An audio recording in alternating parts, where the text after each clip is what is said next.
Bom, boa noite a todos, sejam bem-vindos, ao nosso terceiro webinar do Cine RI. E para a nossa discussão de hoje, a gente tem um convidado muito especial, o professor Roberto Menezes Goulart.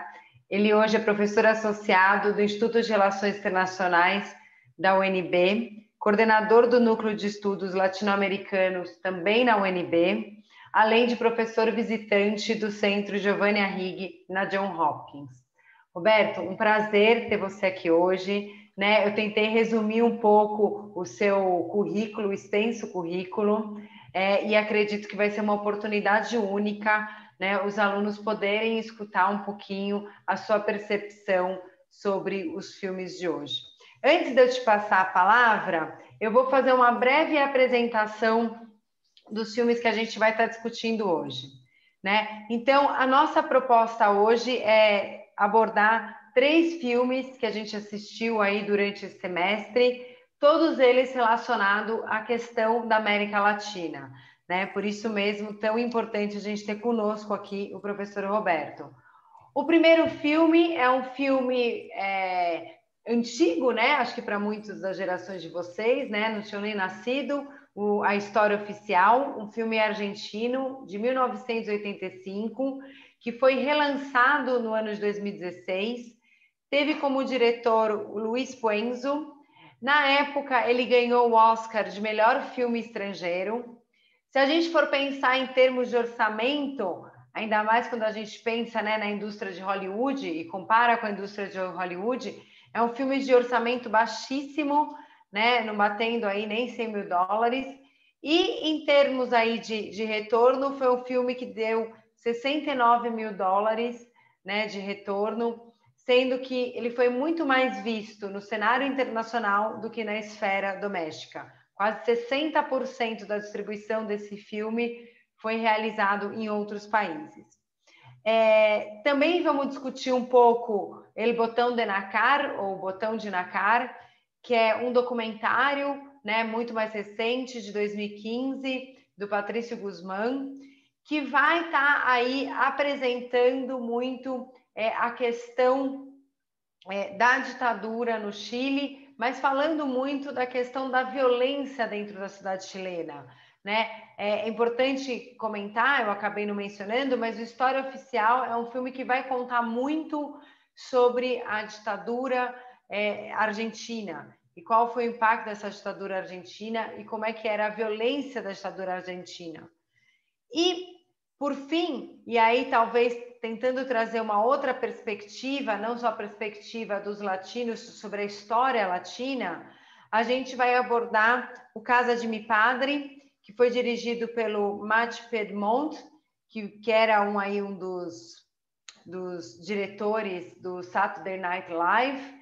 É um filme, logicamente, de um orçamento enorme, 8 milhões de orçamento, Mas é um filme que foi muito mais assistido dentro dos Estados Unidos, representando aí 6 milhões de bilheteria dentro dos Estados Unidos, do que fora, que foram os outros 3 milhões que participaram aí.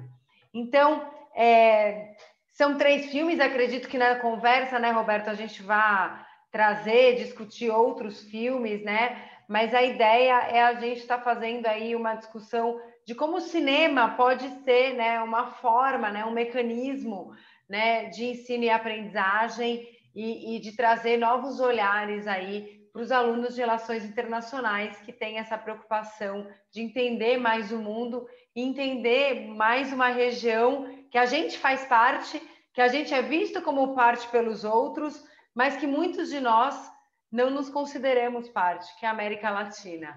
O Brasil ainda está de costas para a América Latina e eu acho que é muito importante a gente refletir sobre isso, e trazer essa visão para os nossos alunos, para eles entenderem que nós somos também a América Latina. Solamente não falamos espanhol. Assim que a palavra é sua, por favor, fique à vontade. Boa noite a todos e a todas da Universidade Católica, os demais colegas e colegas estão aqui nos acompanhando, que estão participando aqui dessa atividade, o webinar Cine RI. Quero começar agradecendo a professora Natália pelo convite né? E a oportunidade para a gente trocar ideias a partir desses 3 filmes, mas, enfim, dessa região, né, no sentido quanto à América Latina e o Caribe, que é muito complexa, é uma região que é pouco estudada também no ensino médio, tem de uma literatura riquíssima, tem prêmios Nobel, né, no Chile, tem prêmio Nobel na Colômbia, né, tem prêmio Nobel no Peru, na Argentina, no México, né? Inclusive, até separei um desses prêmios Nobel para começar aqui a nossa troca de ideias, que é este aqui, o famoso livro, né, O Labirinto da Solidão, do Otávio Paz, é um intelectual mexicano, já falecido, né, mas prêmio Nobel, e também com uma vasta obra, que vem sendo também traduzida no Brasil nos últimos anos, né? Essa aqui é uma edição muito bonita de uma editora que recentemente fechou, né? A Kozak Knife,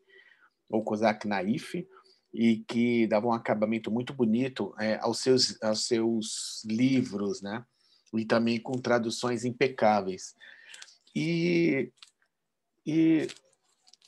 além da riqueza da literatura na América Latina, nós temos uma riqueza fílmica também, né? Documentários, curta-metragens, filmes. Nós temos cineastas que produzem nos seus próprios países ou que acabam sendo absorvidos pela indústria nos Estados Unidos, alguns até, né, filmando ou participando de produções na Europa também. E o primeiro ponto que a gente pode identificar de comum nos 3 filmes, o primeiro deles a professora Natália mencionou, que é a questão da memória, né? Um segundo ponto é a questão da violência, né? Que a violência não é apenas violência física, mas a violência também é simbólica, né? A violência ela se manifesta de distintos modos, né? Nas nossas sociedades, né? E um outro ponto importante também é a questão da permanência de uma cultura autoritária, de uma cultura política autoritária, que perpassa as instituições na construção das nações latino-americanas e que um filme, né, como o Botão de Naca, né, o Botão de Pérola, como foi traduzido para o português, mostra a partir do oceano, né, das memórias do oceano, que também é por onde chegaram os conquistadores, né, os colonizadores, e que o que está submerso, aquilo que está fora do que a vista alcança, né?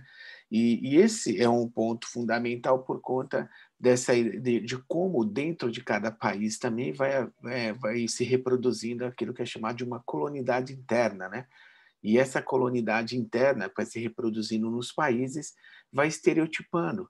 Então, para quem mora em São Paulo, é o baiano, é o nortista, né? Porque, inclusive, quando fala nortista, está se referindo juntando o norte com o nordeste, não só parte do centro-oeste também. Então, essa colonialidade, ela cria, né? É claro, uma estratégia, ela reproduz, melhor dizer, uma estratégia de opressão com os outros, né? Com aquilo que é diferente.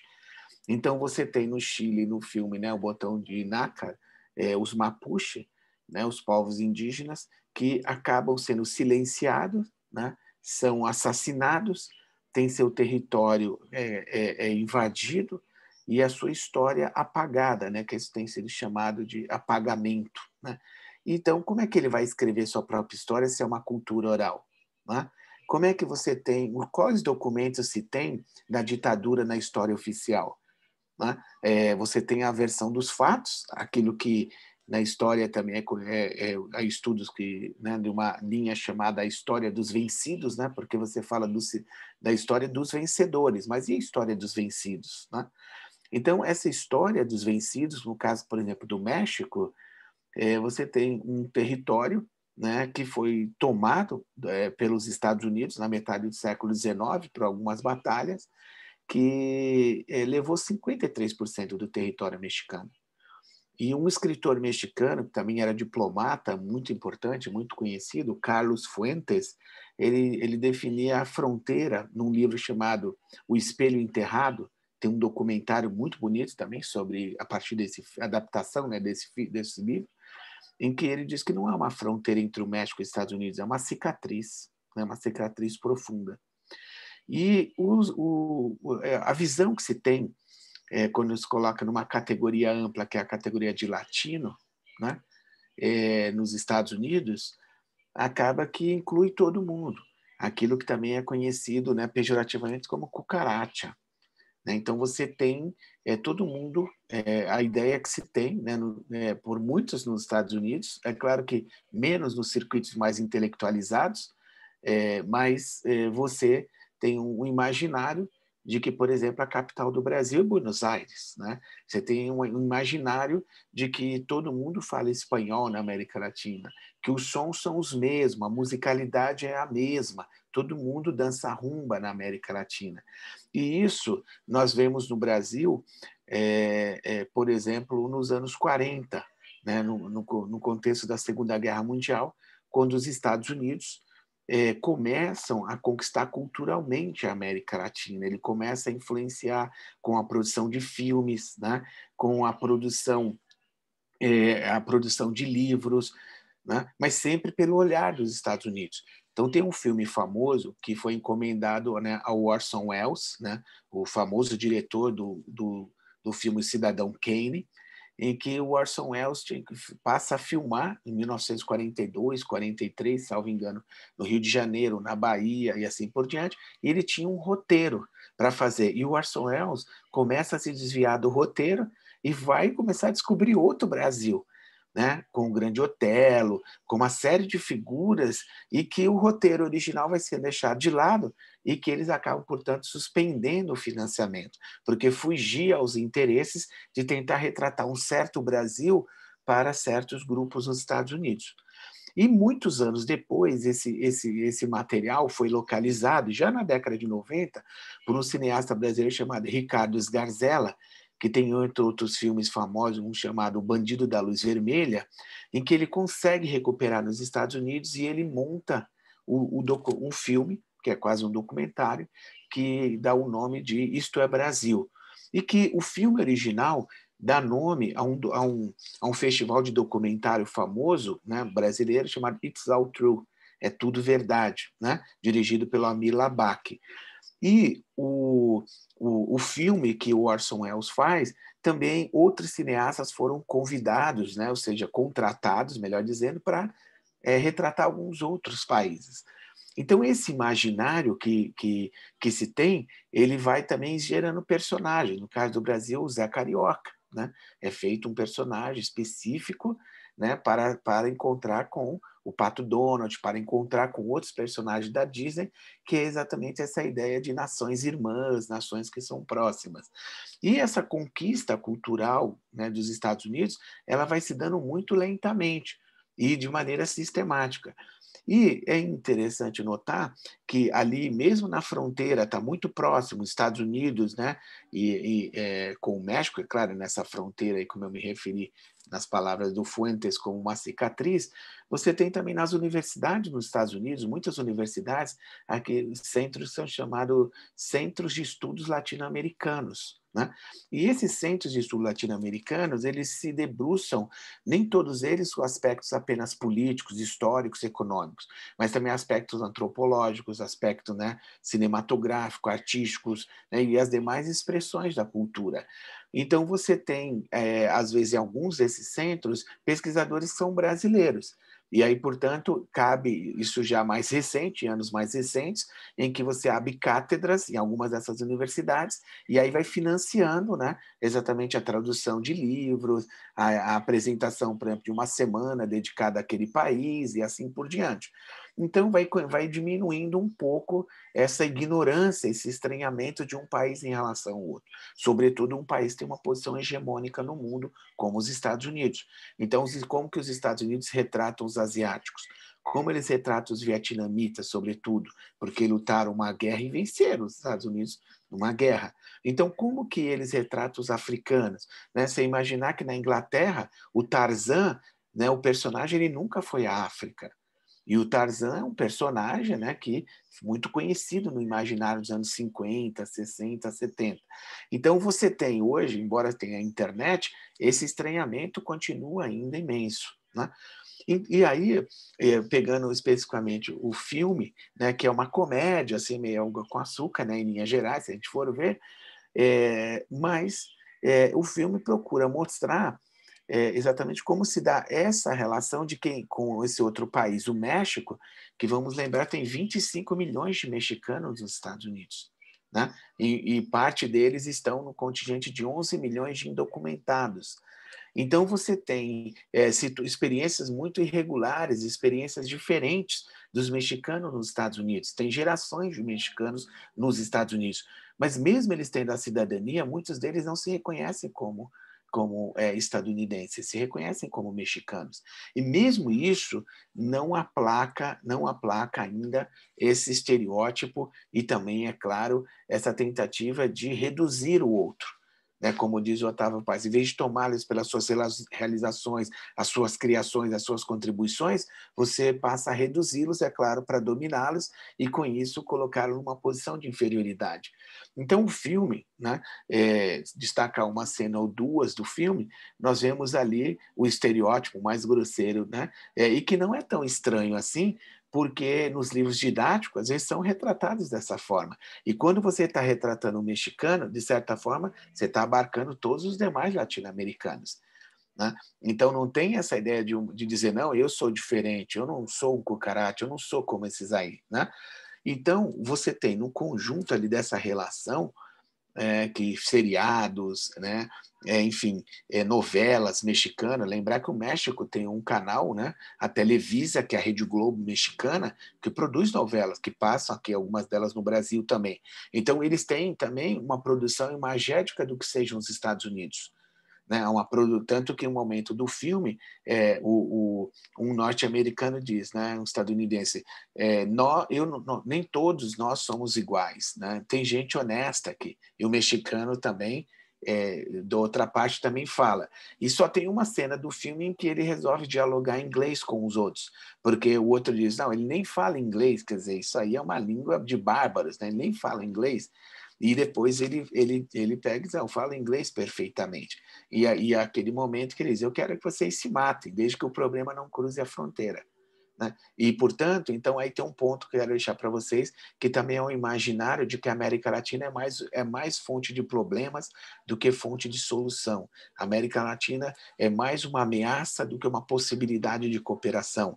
A América Latina é vista mais como algo ainda indomável, digamos assim, né? Para não usar um termo, né? Aí que os espanhóis, que eu gosto muito do termo pátio traseiro, né? Que é essa ideia de quintal dos Estados Unidos.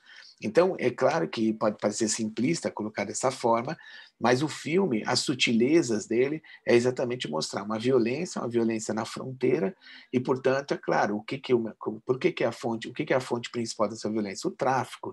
E o tráfico vem de onde? Os fornecedores estão de um lado de cada fronteira e os consumidores estão do outro lado da fronteira. Né? Então, essa visão muito simplista, e que, portanto, e a droga que chega por navios, e a droga que chega pelos aeroportos, e a droga que chega de outras formas, e a droga que é produzida dentro do próprio Estados Unidos.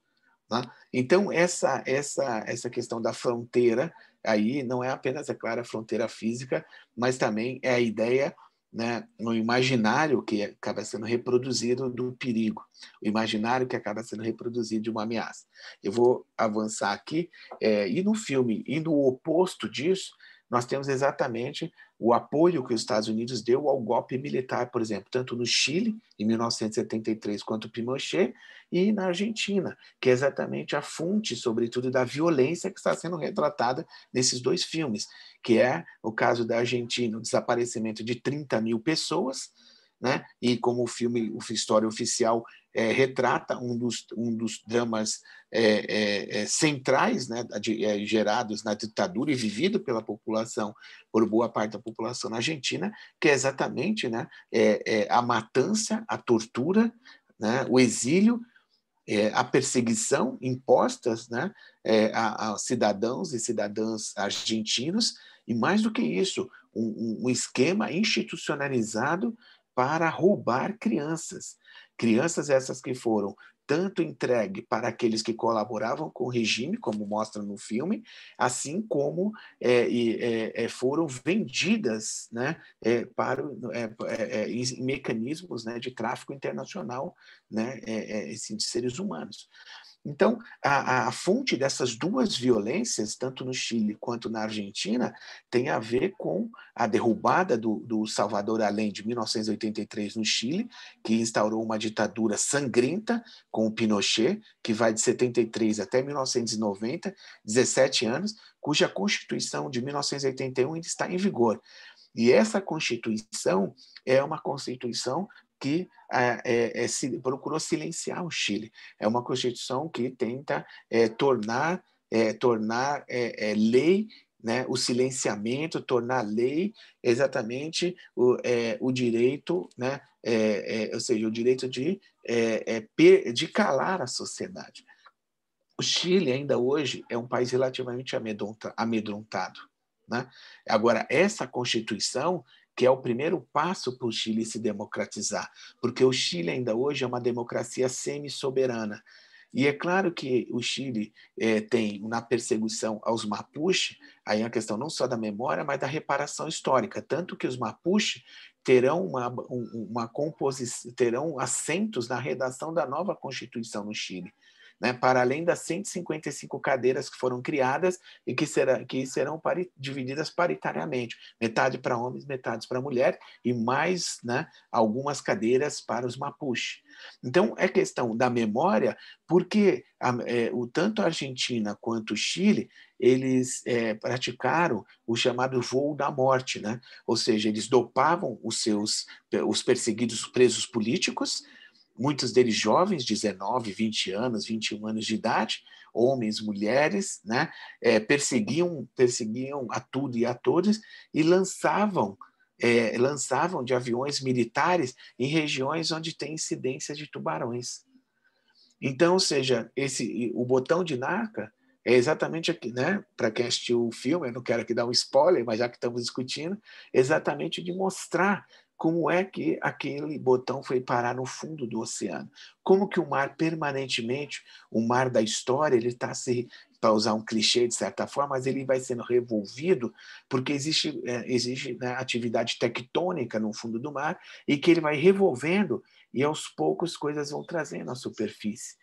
Então, essa densidade, ainda mais do mar, né, que é mais denso do que a água doce, se você pensa nessa ideia da densidade, o horror, portanto, que foi instaurado num curto período na Argentina, de 76 a 83, em 7 anos, 30 mil pessoas desaparecidas, presos, além dos exilados, assim por diante. Daí esse filme fundamental, entre outros, porque a Argentina tem muitos filmes maravilhosos, né, para retratar não só o período da ditadura, mas, sobretudo, como que é a vida dos que perpetraram o terror, os perpetradores do terror, da barbárie, da tortura durante a ditadura, como eles vão bem, muito deles, na democracia que eles mesmos prepararam.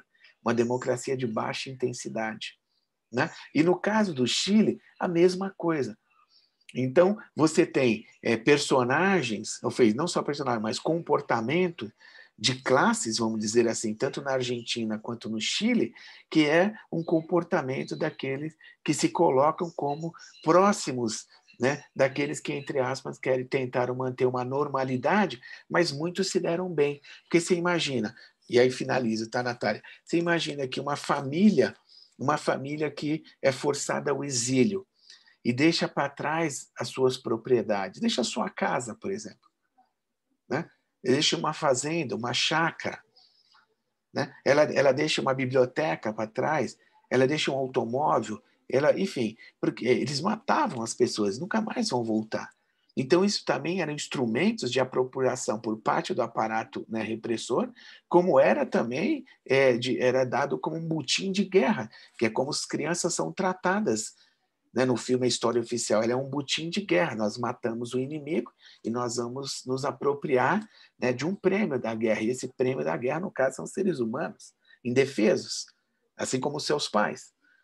Então, um outro ponto também no filme História Oficial que, diferente, né, do desdobramento, é diferente da Argentina, diferente do Chile, né, é diferente de alguns outros países da América Latina, que revogar a lei da anistia. O Brasil não revogou a lei da anistia. Então, continua tendo arquivos que estão em posse de privados, arquivos que são arquivos que interessam à história nacional, arquivos que estão com militares de posse também privados, muitos deles foram retirados indevidamente, né, para não dizer que foram roubados, né, dos locais que deveriam estar armazenados. E uma outra coisa, ponto fundamental, é que nos 3 filmes tem um ponto importante, que é a questão da história oral, né? Ou seja, os Mapuche, né, no Chile, como você tem a memória da ditadura na Argentina, né, que eles perseguiam, era muito perigoso você ter um caderno com nome de pessoas, assim por diante, claro, endereço, contatos, porque você poderia colocar a vida de muita gente em risco. E também no caso do México, a questão da história oral, ou seja, e que essa relação, né, e mais literal, digamos, as proximidades, porque os Estados Unidos lê pouco, digamos, o México lê literalmente, né, os trabalhos, e ao mesmo tempo o México não consegue, é muito influenciado pelos Estados Unidos. Então essa relação, esse tensionamento que é permanente, né, entre nos 3 filmes, me parece, esse tensionamento que é trazido à tona, em 3 países, né, diferentes, em 3 países, né, que hoje, inclusive, são vistos, de certa forma, de maneiras diferentes, né? O Chile, inclusive, pelo que a ditadura perpetrou lá, é visto muitas vezes como um modelo econômico, né? E nós vimos que as cidades chilenas foram sacudidas, sobretudo a capital, né?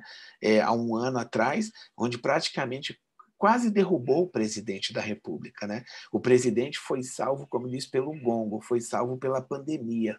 E mesmo durante a pandemia, o movimento continuou nas ruas, e acabou o quê? Acabou revelando para o mundo inteiro que esse Chile, que se vende, né, e às vezes em alguns jornais internacionais, que se vende com certa historinha, esse Chile é só uma pequenininha parte da história, de fato, que está por trás de tudo que a ditadura do Pinochet impôs ao Chile. A miséria, a pobreza, a alta concentração de renda, né? O Chile é um dos países mais caros, né? Um dos países mais caros para se visitar. Okay? E a Argentina é sempre colocada na posição contrária, ou seja, depois de uma era neoliberal, entre 89 e 99, é o país problema, um país que tem mais dificuldade, um país que não encontra o seu caminho, o caminho da prosperidade, e assim por diante. E o México, né, nós vimos que em 94 ele se cola aos Estados Unidos na questão do NAFTA, e isso leva, né, a uma esperança inicial por parte, sobretudo da elite, de uma parte da elite mexicana, que era exatamente dizer, puxa, agora nós estamos juntos, né, e com o passar do tempo, a economia, o comércio vai dissolver essa fronteira e nós vamos, né, formar aqui uma grande unidade, né, que não fosse um país geograficamente, mas uma unidade onde um dos problemas que desapareceria seria exatamente a questão da imigração, né, de indocumentados do México para os Estados Unidos. Mas como nós vimos nos últimos tempos, não tem sido bem assim, né, o desfecho dessa relação que começou, né, no caso do NAFTA, há 25 anos, 26 anos.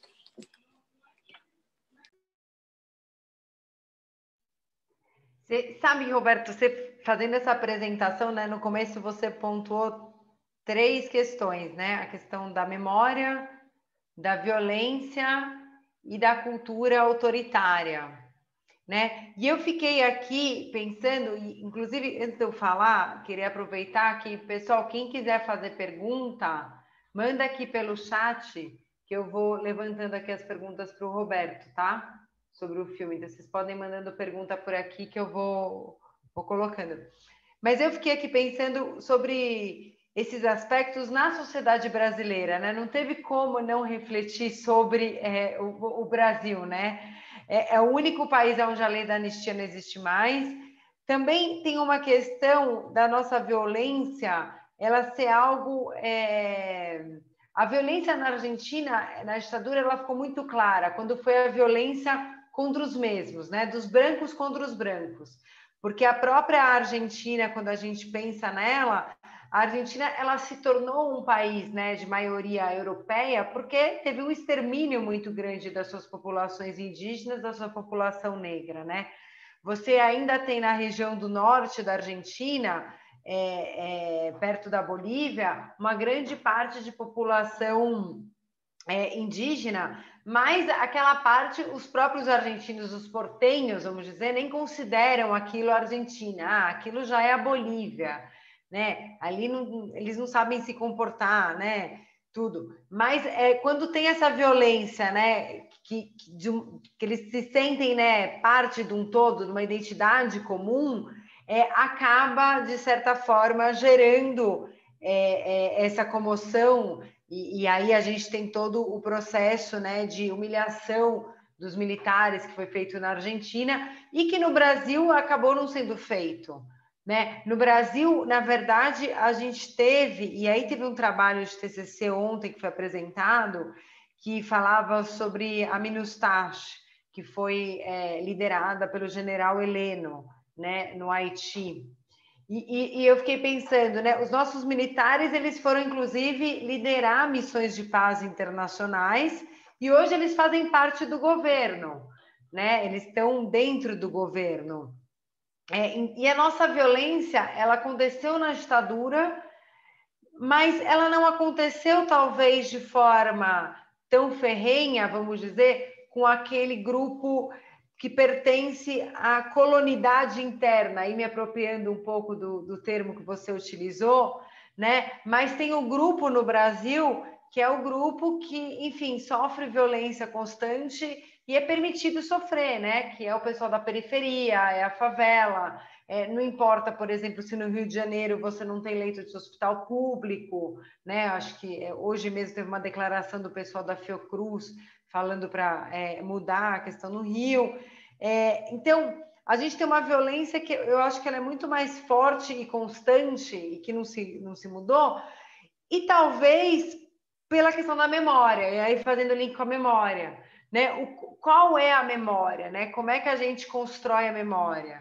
E por que talvez a Comissão da Verdade seja, vamos dizer, a memória recente mais importante, e como isso é tratado dentro do Brasil? Eu não sei, eu fiquei pensando muito sobre o Brasil e sobre as diferenças que há entre nós, né? Assim, entre os países que passaram por processos semelhantes aos nossos, né, em momentos históricos semelhantes, e aí isso tem muito a ver também com o fato da gente ser o quintal dos Estados Unidos, mas que a resposta a esses processos na década de 90 e início do século XX foram diferentes. Não sei se você pudesse comentar um pouco isso, enfim, eu meio que saí um pouco dos filmes, eu acho que eu fui para fora, mas... Não, de jeito nenhum, Natália, porque eu vejo o seguinte, que nós temos um relatório que é feito desde 1995 por um instituto chileno chamado Latino Barômetro, e que esse relatório ele exatamente ele faz o levantamento anual de um survey, né, que tem como eixo principal a cultura política. E uma das questões centrais é exatamente o apoio à democracia. E um país onde esse apoio vem caindo é o Brasil. Então, surpreende outros países, né, que passaram também por experiências ditatoriais, né, que na América Latina, entre 1945 e 1990, só 2 países não tiveram ditaduras. Uma foi a Venezuela, né, porque tinha um acordo chamado Punto Fijo, né, em 1947, em que 2 grupos na Venezuela se pactuaram, né, enfim, pela divisão do poder, e o outro era o México, que tinha um único partido, praticamente, que era o Partido Revolucionário Nacional, o PRI, um partido da ordem de 1929 até o ano 2000. Todos os outros tiveram. E um segundo aspecto é o legado dessas ditaduras. No caso do Brasil, um legado da ditadura é, por exemplo, a polícia militar. Há uma certa confusão quando se defende, e isso é uma agenda pendente da democracia brasileira, a desmilitarização da polícia militar. O que isso quer dizer? Não é desarmar a polícia, como alguns traduzem, mas é porque até 1964 no Brasil nós tínhamos a chamada força pública. E a força pública ela não era, ela era uma polícia dos estados, como hoje nos Estados Unidos, por exemplo, em outros países, e não era uma polícia vinculada ao exército. E o que a ditadura militar fez foi acabar com a força pública, que seria parecido hoje, o que seria uma guarda civil, mas não com os atributos que a guarda civil tem hoje, porque a guarda civil tem atributo de defesa, de preservação do patrimônio das cidades, né? Claro, de alguns tipos de, enfim, da ordem pública, no sentido de evitar tumultos no que diz respeito a confusões de cotidiano, não a tumulto no sentido de greve, não estou me referindo nesse ponto. Mas você tem, então, uma polícia que, desde 64, com a ditadura, a primeira coisa que ela fez foi atrelar o exército. Daí que ela ganha esse nome de polícia militar. E a polícia militar, em vários estados no Brasil, ela fugiu ao controle dos governadores. Então, na Constituição de 88, por exemplo, o policial militar não pode fazer greve. Por quê? Uma questão básica, ele detém parte do monopólio da força física, né, que o Max Weber apresenta para a gente, que é, ou seja, a sociedade, o país armou, ele não pode usar arma contra a sociedade, para extorquir a sociedade, mas a polícia civil pode fazer greve. Então, o que acontece? A Polícia Federal também. O que acontece, então? Que você tem uma mentalidade que foi sendo reproduzida nas escolas, nas diferentes escolas de formação, né? Mesmo geracionalmente, isso não mudou tanto. E que continua uma das polícias que mais mata no mundo, a letalidade é altíssima. E por que os pesquisadores que se debruçam sobre o tema da violência urbana e tudo mais, eles trazem isso? Porque você tem uma polícia que está fora de controle, uma polícia que, inclusive, em muitos estados, os governadores não controlam. Nós vimos uma greve recente, não era greve, um motim no Ceará, em que, inclusive, um senador foi alvejado na porta de um batalhão da polícia, porque eles estavam amotinados. Então, isso é uma cultura autoritária e que, no caso do Brasil, com a lei da anistia de 79, que depois foi reafirmada pelo Supremo Tribunal Federal, que ela é intocável, ou seja, no fundo, até esse momento, nós temos uma impunidade muito grande, porque é o que o filme História Oficial, em parte, mostra. Tenta dar a ideia de que o governo só está reagindo à violência que é gerada. E que, portanto, precisou ter o golpe militar, de certa forma, se a gente for ver o contexto do filme, né? Não está diretamente no filme, a história oficial, por quê? Porque tinha dois grupos que ameaçavam a ordem, e que daí, enfim, para defender a democracia, eles sufocam a democracia. Sempre é assim, no Brasil, na Argentina, foi assim no Chile. E um outro aspecto importante, quando você menciona a Comissão da Verdade... Inclusive no filme, né, ela pergunta, né, para a amiga que está relatando toda a tortura, né, que passou, tudo. Ela, mas o que você fez? O que você fez? Como se fosse assim... Mas aqueles que são presos fizeram alguma coisa, né? Você é culpada, o que você fez, né? Que é uma coisa que o artigo coloca que é verdade, né? Essa coisa de você justificar, né? A violência justificada. E um outro ponto nesse aspecto é que em 2014 o Joseph Biden, né, o Joe Biden, que era vice do Obama, esteve no Brasil, reunido com a então presidente Dilma Rousseff, que a gente sabe teve uma história, na sua história de vida ela foi torturada, foi presa, foi torturada, e ele entregou um HD, né, externo com muitos documentos sobre exatamente o período da ditadura no Brasil, porque muita dessa documentação está nos Estados Unidos, e nos Estados Unidos tem uma legislação que o limite para um documento ficar sigiloso são 50 anos, e que eles apenas colocam tarja enquanto as personagens estiverem vivos. Depois eles podem tirar a tarja. Então, você ainda tem uma história no Brasil que muita gente que hoje fala em nome da democracia no Brasil, na verdade, foi sustentáculo, nós sabemos, da ditadura militar. Então, e esse ponto que você coloca é fundamental, que essa cultura autoritária que a gente continua tendo, onde a juventude ainda é tratada como tutelada, né? onde as mulheres ainda são tratadas, em geral, como tuteladas, onde os indígenas são tutelados, né? Onde os negros, né, ainda continuam tendo quase nenhuma chance, quase nenhuma vez. Então, e aí nós vamos tendo o quê? Essa cultura autoritária ela é permanentemente desafiada, né? E isso é fundamental. E ela é desafiada através da escrita, ela é desafiada através de manifestações no espaço público, democrático, mas que não é percebido assim, né? Muitas vezes pelas autoridades, porque tem esse sentimento de que a população continua sendo, de certo modo, inimiga. A população, o povo na rua é sinal de dor de cabeça e não sinal de fortalecimento da democracia, né? A Sabrina fez uma pergunta aqui, acho que não está muito relacionado aos filmes, mas acho que quando a gente vai discutir, né, América Latina, que a gente acaba discutindo mais a questão da política, que tem uma relação. Se você acredita que a questão do Chile, né, vamos dizer assim, essa grande manifestação que teve, a ideia de que o Chile acordou, aconteceu, né, assim, teve a repercussão que teve por causa de um apoio da mídia. Se a mídia teve um papel central nessa atuação da sociedade civil, né, na mobilização da sociedade civil, e como é que você vê isso?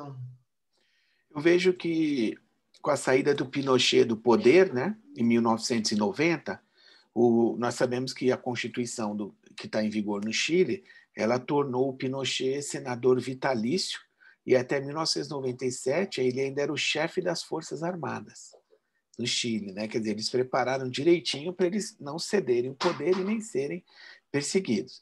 Quando Inclusive tem aquele filme, né, que é chileno, que vai com o Gael contar Garcia também, com Gael né? Garcia também, que está no exatamente. filme, exato, que é maravilhoso.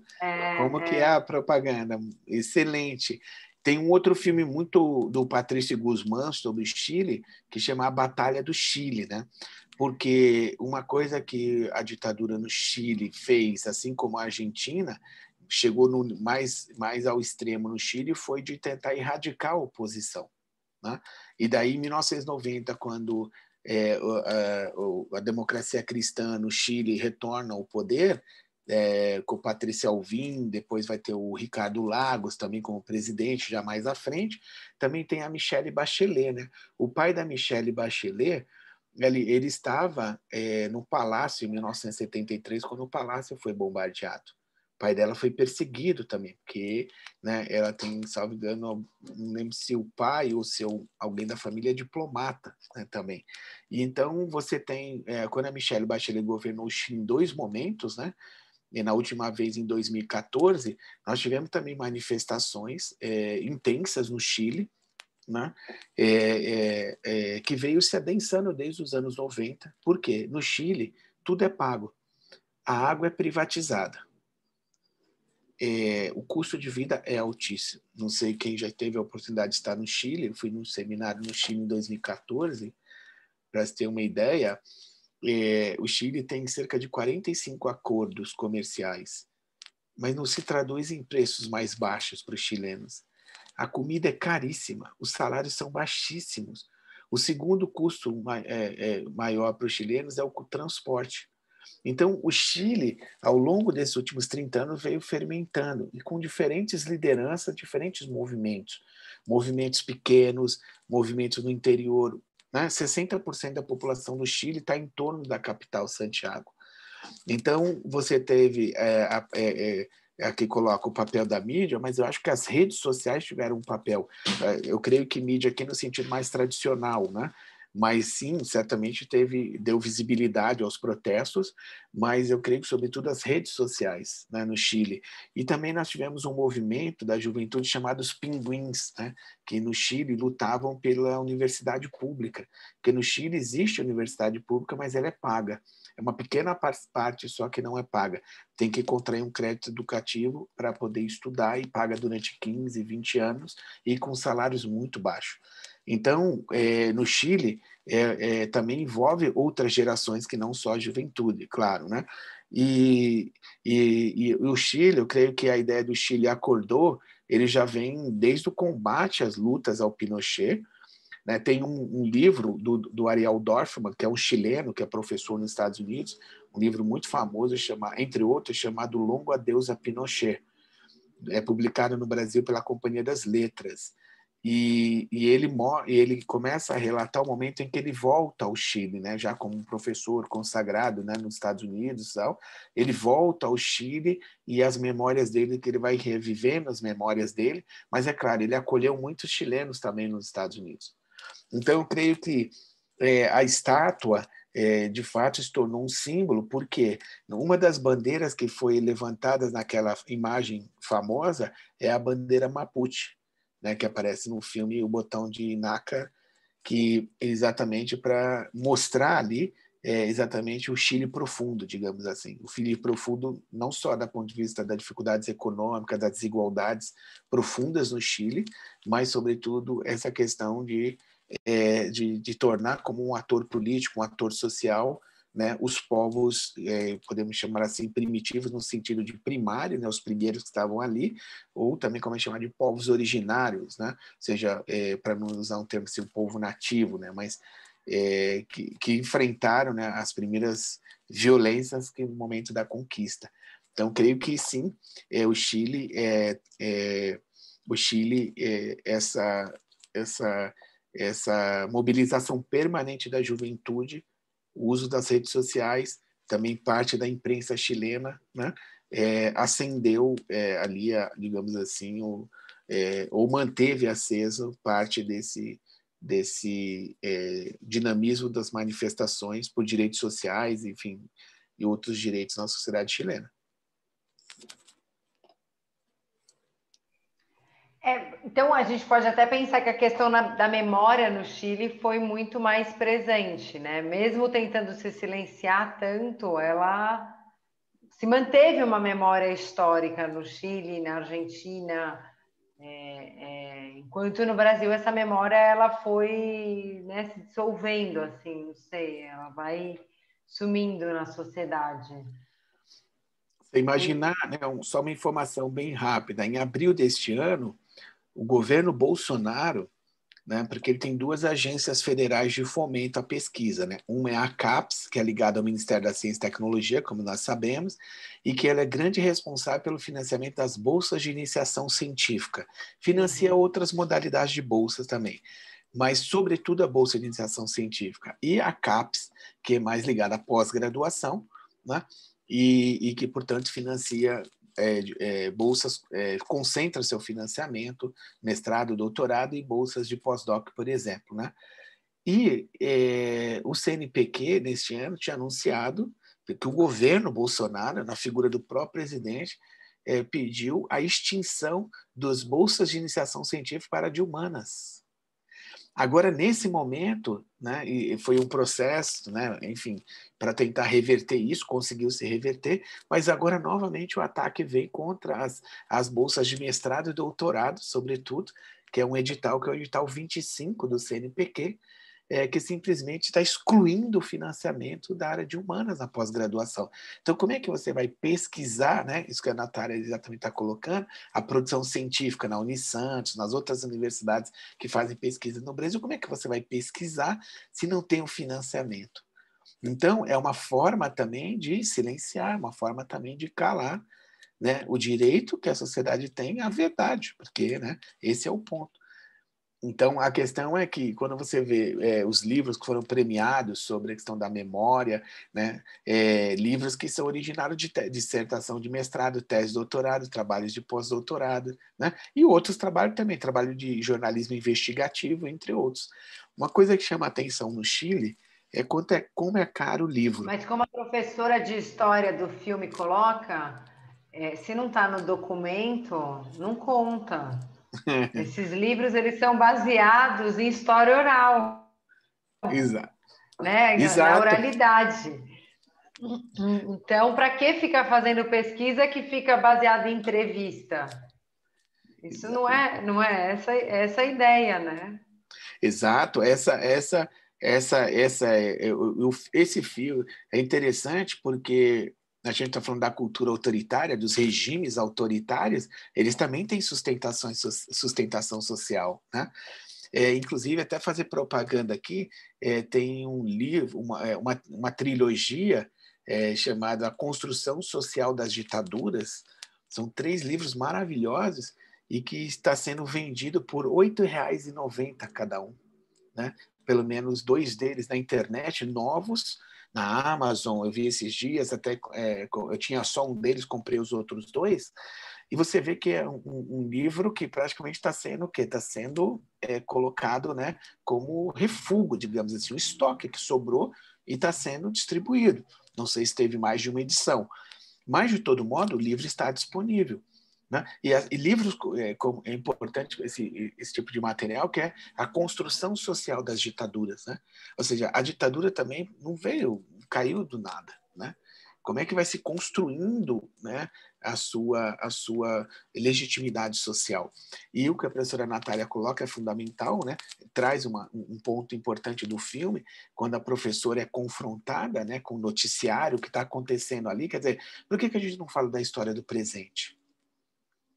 Por que a história, né? Como eu vi uma vez uma reportagem, uma entrevista, a professora disse assim que ela foi uma vez convidada para falar dos seus livros para as crianças de 4ª, 5ª série, né? Que falava da escola. Aí o menino levantou a mão e falou: "Senhora que escreveu esse livro?" Ele falou: "Sim, foi eu." Ele falou assim: "Nossa, eu pensei que todo mundo que escreveu o livro já tinha morrido." Né? Então, essa ideia, assim, a história do presente, né? Quer dizer, aqueles, como que a professora está ignorando o que está nas ruas, o que está dentro da casa dela. Né? Como é que chega uma criança em casa e com uma história qualquer, a criança fica... Ela no filme História Oficial, é fundamental uma coisa que a gente não tocou aqui ainda, mas é a humanidade dela. Ela não perde a humanidade dela. Ela chega a ponto de ter dificuldade de como vai lidar com a situação, mas ela e exatamente o momento contrário, enquanto as famílias estão procurando, né, pelos seus filhos, pelos seus netos, e não sabe nem por onde começar, ela está no percurso ao contrário, né? Ela quer saber como é que aquela garota, né, a Gabi, foi parar na casa dela. E ela ama a Gabi, porque a Gabi, né, é um ser humano, uma criança e tudo mais. Claro, ela tem um amor, desenvolve amor pela Gabi, mas o amor dela pela Gabi não comporta mentira, não comporta ela compactuar com uma violência maior, né, que está se apresentando a ela e que é despertada na aula de história, quando ela dá o 10 para o aluno. Ela está dizendo para ele: "Não concordo com nada que você colocou aqui, mas você tem interesse", diz para ele, né, alguma frase assim: "Você tem um interesse pela investigação histórica." Então, a história também pode ser reescrita. E esse é o temor dos vencedores, porque vai se escrever na história dos vencidos e vai se confrontando com a história do vencedor. Então, a história do vencedor, eles sabem que também, em muitos casos, ela está com os dias contados. Mas tem uma coisa importante que vem junto, que é o prestígio. Então, nem sempre escrever a história dos vencidos te traz prestígio. Pode te trazer ostracismo, solidão. Seu livro pode ser vendido por R$ 3 no sebo. Né? Seu livro pode nem ser publicado. Né? Por quê? Você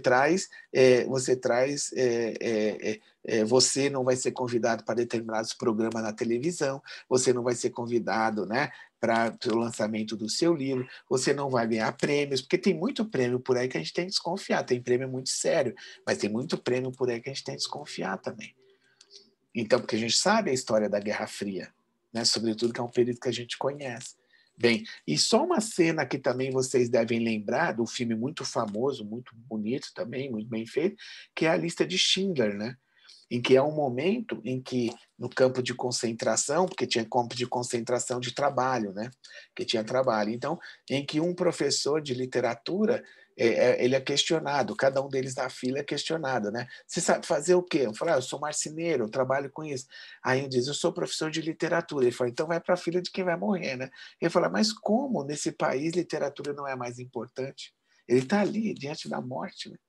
E aí é uma questão, assim, muito acrítica, né?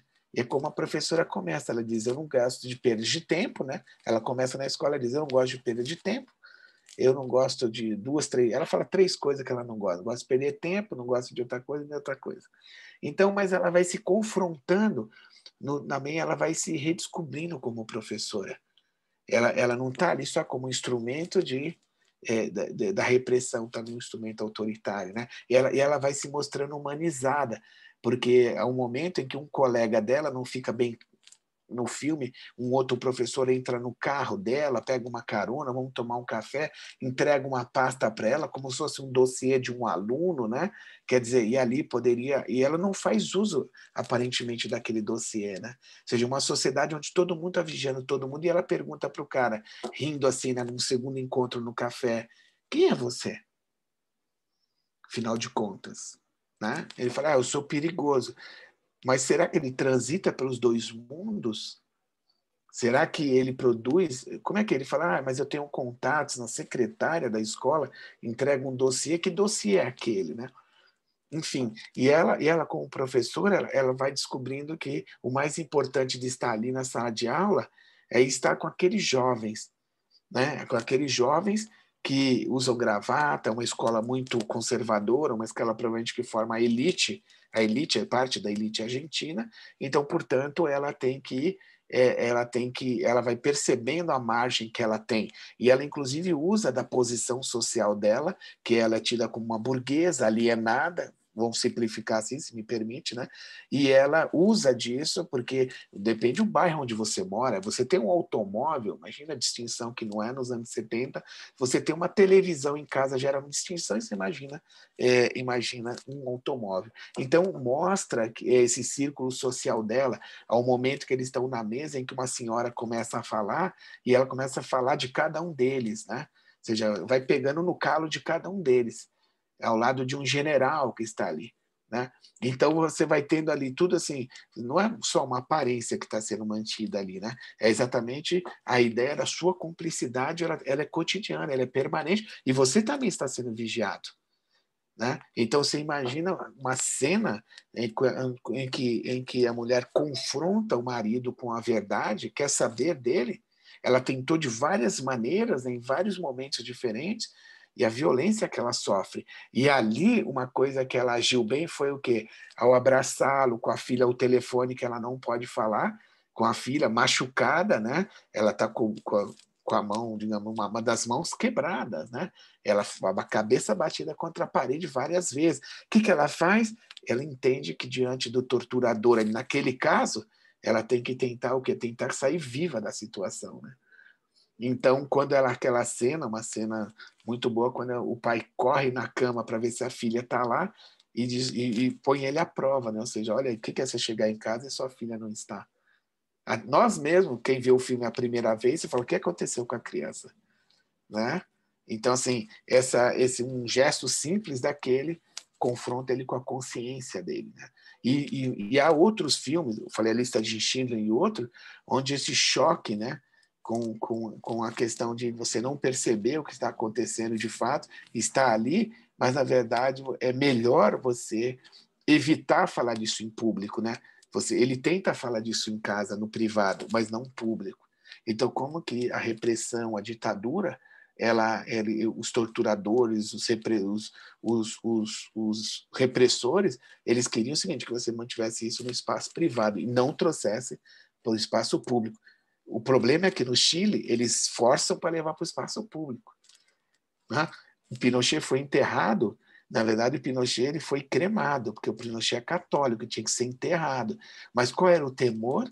O temor é que o corpo dele fosse tirado. No momento seguinte, fosse feito algo parecido com Mussolini, fosse pendurado em praça pública.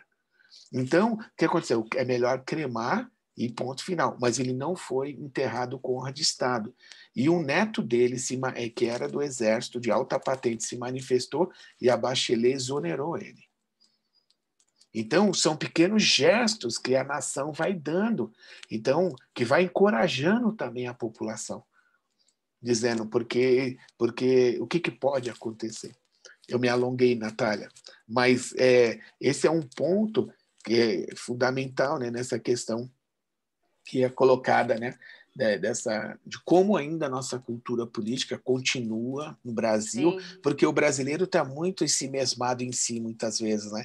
Mas quando a gente sai um pouquinho e começa a olhar o Brasil de fora, a gente vai respirando um pouco mais ofegante, dizendo, caramba, olha como é que nós estamos. Ô, Roberto, o professor Daniel Coronato, do curso de Relações Internacionais, não sei se você conhece ele. Ele Não, está não aqui conheço pessoalmente, nos mas um prazer, professor. assistindo. Como é que vai? Tudo bem, professor Roberto? Como é que estamos? Acho que almoçamos em São Paulo, sim, uma vez, não? Tem essa Ah, impressão? Natália, A gente almoçou, sim, uma vez perto da Ah, é Paulista. verdade, é foi, então verdade. me desculpa a Imagina lembrança. também, Sim. eu estava escondido aqui, mas eu fiquei tão interessado no papo que eu pedi uma parte. Bom, professor, parabéns pela apresentação, eu adorei, muito sensível, muito bem colocadas as questões todas. Eu estava aqui, passou tanta coisa pela minha cabeça, desde o roubo do corpo da Eva Peron e do que os montoneiros fizeram com o ex-presidente que organizou, né, o roubo do corpo. Eles simplesmente foram lá e mataram o cara. Quer dizer, na Argentina as coisas se resolvem às vezes dessa forma. Tá?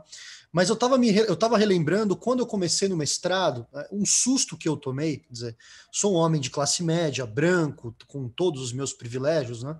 E a gente muitas vezes tem uma dificuldade muito grande de tentar entender exatamente esse universo identitário que a gente está inserido. Eu fiquei muito assustado quando, analisando o discurso diplomático brasileiro do século XIX, aquele que não era feito para o grande público, aquele que era feito interno, né? A conversa do embaixador com o ministro, a conversa, eu percebi que todos os caminhos do nosso preconceito já estavam meio que estabelecidos na gênese do século XIX. Né? Essa visão o Lacucarate tem as suas versões nacionais aqui, né? Quer dizer, o bárbaro, o não civilizado, as guerras intestinas e todas essas discussões que estão sendo colocadas. E eu comecei a perceber como esses discursos eles se reproduziam ao longo do tempo e como esse acordo de conciliação de cima para baixo, ele de alguma forma tem uma raiz de fato lá no século XIX, e ele de alguma forma vai se metamorfoseando ao longo de todo o século XX e o começo do século XXI. Tá? E a Natália falou do TCC, quer dizer, ontem nós fizemos uma banca sobre a Operação Condor, quer dizer, e o quanto que esses assuntos eles não chegaram no plano da cultura. Quer dizer, as pessoas de fato não conhecem esses assuntos, e não é porque existe uma certa limitação do ponto de vista da liberdade de expressão, é que a cultura não permite que esses espaços aconteçam, inclusive dentro do campo acadêmico, e aí eu percebi a sua conversa sobre ter um Bourdieu ali por trás, né? Porque boa parte das pessoas que no final das contas tentam produzir assuntos desse tipo acabam sendo neutralizados pelo próprio campo da academia, né? Expurgados da academia. Voltando a um exemplo pessoal, quantas e quantas vezes em programas, no próprio programa Santiago Dantas, ouvi de colegas que estudar Brasil do século XIX era uma bobagem porque não dava entrevista, não criava. Quer dizer, você acaba criando uma certa relação utilitária com esse conhecimento que, junto dessa dinâmica muito conservadora que tem no Brasil, acaba criando uma certa oposição entre nós e eles, que eu acho que está, de fato, instrumentalizada. Se é verdade que na Argentina as campanhas do deserto mataram, né, a população indígena, que a resistência mapuche ela foi feita de uma forma muito, muito difícil no Chile, que os acordos conservadores eles aconteceram em todos esses lugares, mas me parece que no Brasil essa dinâmica ela é muito mais intensa, porque de fato a gente nem consegue perceber no nosso cotidiano a existência dessas contradições, porque elas não aparecem no plano da cultura. Né? O índio é aquele que vive na fronteira, é aquele que, agora segundo o presidente, queima a floresta para poder produzir. Quer dizer, o sul-americano é aquele que eu encontro de vez em quando num jogo de futebol da Libertadores da América. Quer dizer, você acaba criando dentro desse plano uma certa diferenciação, e de fato a Ilha Brasil me parece que ainda existe, né? Cercada em cima pela floresta amazônica, pelo estuário do Prata e pela região da Cordilheira dos Andes. Eu fiquei muito, muito tocado com algumas coisas que você comentou e compartilho com você de quase todas elas, especialmente do custo de vida do Chile, uma das viagens mais caras que eu já fiz na América do Sul e que de fato merece alguma atenção. Obrigado, professor Roberto, por ter vindo e obrigado pelos comentários, foi brilhante. Obrigado, Daniel. E um comentário em cima de um ponto que você tocou, que é exatamente, mesmo no ensino médio, quando o professor vai estudar, enfim, a escola, a professora vão trabalhar com o século XIX, passa muito rápido, né, pelo século XIX, né? Porque o estudante tem um imaginário de muitas vezes difícil de voltar nesse tempo, que acaba decorando, entre aspas, assim por diante.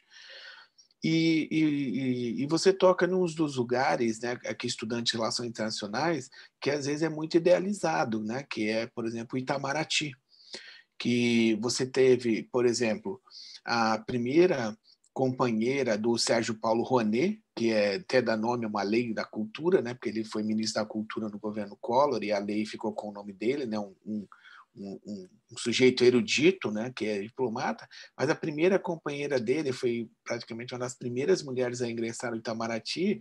Ela teve que abrir mão da carreira, né, porque não podia marido e mulher trabalharem juntos. E a mulher foi sacrificada. Recentemente, é caso raro, agora, semana passada, a justiça decretou a prisão de um diplomata de 30, 32 anos, 33 anos, que espancava a mulher. É caso raríssimo, raríssimo, porque é um corporativismo muito grande, a estrutura do Itamaraty é militar, é hierarquizada, muito hierarquizada, é do comando, mandou, obedece. Eu tenho um amigo que comenta que é muito difícil os processos avançarem, né? E você tem aí uma cultura a ser rompida, porque a democracia chegou com todos os problemas que ela tem no Brasil, mas o Itamaraty continua agindo como se não fossem servidores públicos, muitas vezes, e continua agindo acima, né, da legislação, muitas vezes, que é o caso, por exemplo, da lei de acesso à informação. No caso, tem que divulgar os salários, tem que divulgar isso e aquilo. A Folha de São Paulo, uma matéria longa, demorou 1 ano para conseguir na justiça todos os gastos que está na lei, dizendo a lei tem que ir lá e tem que colocar na internet quanto cada um ganha, onde está, né, os custos que é repassado. Tem detalhes que não pode ser revelado por questão de privacidade, ok.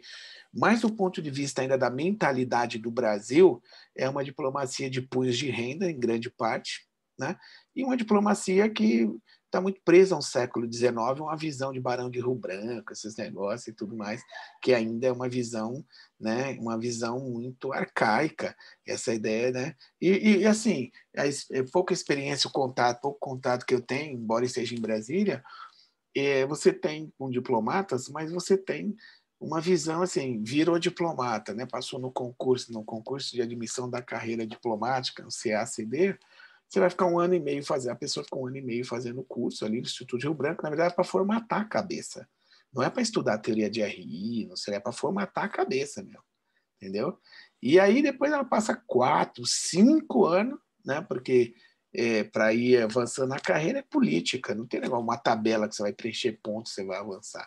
E aí, portanto, você fica 4 anos e você fala, cadê? Eu ia formular a política externa brasileira, eu ia fazer isso, eu ia fazer aquilo, e eu ia mas não estou desencorajando ninguém, tá? Mas é a questão de que você acaba ficando por ali nas bordas. E você colocou um ponto importante, que quando você mencionou o Bourdieu, que é exatamente a questão de olha quem está falando, né? Ou seja, é uma ideia de na universidade também você há certos temas, tem temas que são considerados da moda, né? É um jeito de desqualificá-lo. Ah, mas esse é da moda, é um tema muito pragmático e assim por diante. Então, um país que tem a desigualdade que o Brasil tem, a pobreza que tem, ainda nós temos pouca coisa produzida, né? O tema da escravidão tem avançado muito, né? A produção sobre a questão da escravidão no Brasil é importante, tem muita coisa produzida nos últimos 25 anos, sobretudo, livros excelentes, e ainda, mas a nossa história diplomática ainda é uma história diplomática oficial, né? Em grande parte, né? É muito difícil ter acesso a qualquer documento que não seja o oficial, que você consiga sair desse espaço. A minha experiência dentro do Itamaraty para buscar documentos foi bem estranha, assim. O cara trouxe um carrinho cheio de pó, com milhões de documentos. Falou, bom, sobre Angola e Moçambique tem esses dois carrinhos. Ah, é isso? É isso. Qual é a ordem? Não, não tem ordem. Você olha. E fica nessa sala cheia de entulho. Do outro lado tinha um monte de entulho. Eu falei, mas não é possível. O que são esses entulhos? Ah, eles não sabem, não pode jogar fora por tantos anos pela lei do Estado. Então você vai ficando aqui e vai procurando, né? Um crime, né? Em termos de arquivo, né? Histórico, se for ver, é um crime que é cometido com nossos arquivos, até aqueles que deixam disponíveis, né? Eu tive a experiência de trabalhar num arquivo na Universidade de Sussex e é todo um cuidado, tem que ter todo um manuseio, né, para você preservar o arquivo. Aqui a ideia é realmente que não existam, né, os arquivos históricos. Também é uma outra forma de acabar com a memória, né? Você mantém a depreciação natural dos arquivos e finge que está acontecendo sem querer. Ai, Roberto, o pessoal está quietinho hoje, mas eu, assim, queria muito te agradecer pela sua presença. Agradeço o professor Daniel por ter, né, estado aqui conosco, né? Agradeço todos os alunos que estiveram aqui presentes hoje, né? Acho que teve aqui o pessoalzinho, principalmente do nosso encontro semanal, né, que é o Cine RI. Foi maravilhoso ter tido você, ter tido a oportunidade de te escutar. Sempre aprendo. Já marquei aqui o livro do Antônio Paz, O Labirinto da Solidão. Vou ler, está na minha lista aqui. Esse ainda não tinha lido.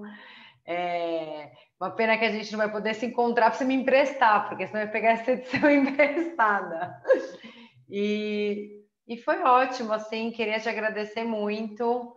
É um prazer estar com você. Espero em breve que a gente possa estar aqui em São Paulo tomando um café, né? Ou quem sabe em Brasília, mas é sempre mais fácil você vir para cá. E te passo a palavra para fazer o encerramento.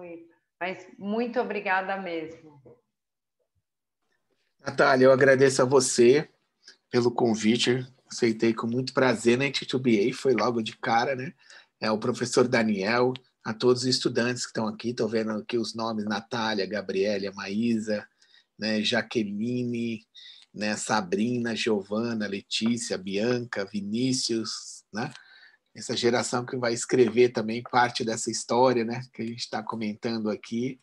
E eu só leio uma passagem rapidinha na página 21 dessa edição que eu estou aqui, que então, o Otávio Paz, né, ele diz o seguinte, né,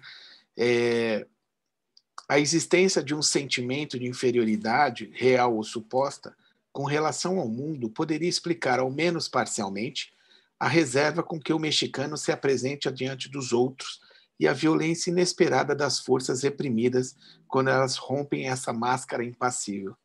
Mais vasta e profunda que o sentimento de inferioridade, porém, é a solidão. As duas atitudes não podem ser identificadas. Sentir-se só não é sentir-se inferior, mas diferente.